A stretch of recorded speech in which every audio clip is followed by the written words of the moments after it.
Lisa তাকে বলে এই কাজ লিমুরই ছিল, ওই লিয়াংকে মারার চেষ্টা করছিল। আপনারও নিজের নিরাপত্তার খেয়াল রাখতে হবে, আমি আপনার কথা ভাবছি। মা বলে, আমি নিজের খুব ভালো খেয়াল রাখব।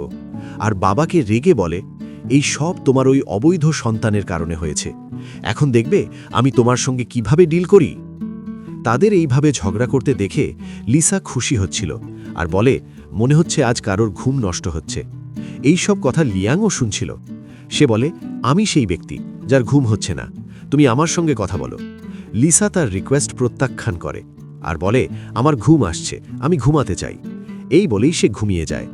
লিয়াং চাচ্ছিল লিসাকে ভালো করে কভার করতে, কিন্তু বেড থেকেই পড়ে যায়। লিসা তাকে বলে, এখানে তুমি কি করছো? লিয়াং তখন অজুহাত দেখিয়ে বলে, আমি অনেক সময় ধরে শুয়েছিলাম, তাই ভাবছি একটু হেঁটে দেখি। এই বলে সে যখন ওঠার চেষ্টা করে কিন্তু উঠতে পারে না। এটা দেখে লিসা তাকে সাহায্য করছিল, কিন্তু লিয়াং ইচ্ছে করে তার ওপরেই পড়ে যায়। সে তখন তাকে ভালোবাসার চোখে দেখছিল। লিসা তখন মনে ভাবে, আমার কি চোখ নষ্ট হয়ে গেছে? এ আমি কি দেখছি? সে আমাকে ভালোবাসার চোখে কেন দেখছে? তখন লিয়াং তার থেকে দূরে সরে যায়।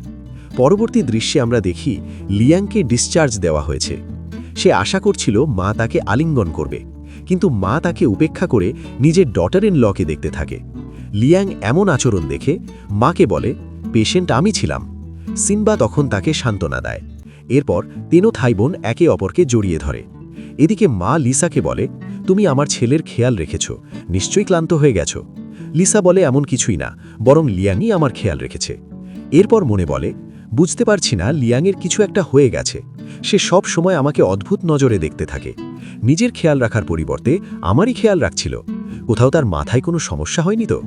এদিকে এই সব কথা তিনও ভাইবোনও শুনছিল। আর তখনই লিয়াংকে তাদের থেকে দূরে সরিয়ে দেয়। এমন আচরণ দেখে লিয়াং তার ফ্যামিলি মেম্বারদের বলে, পেশেন্ট আমি।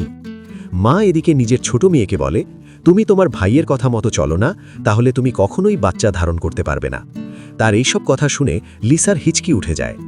এরপর মা লিয়াংয়ের কাছে যায়, বলে, তুমি 1 নম্বরের বোকা, তুমি লিসার কারণে আঘাত পেয়েছ। তোমাকে ওর খেয়াল রাখা উচিত হয়নি। ওকে বুঝাতে যে তুমি অনেক দুর্বল, যাতে সেই তোমার খেয়াল রাখে, আর এতে করে তোমার জন্য তার ফিলিংস অনুভূতি হতো। নাংজিংও তখন তাকে নিয়ে মজা করছিল।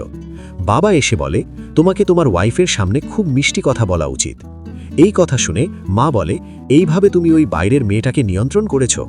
বাবা বলে, না ওয়াইফ, আমার ভুল হয়ে গেছে। সে তখন তাকে মারতে শুরু করে।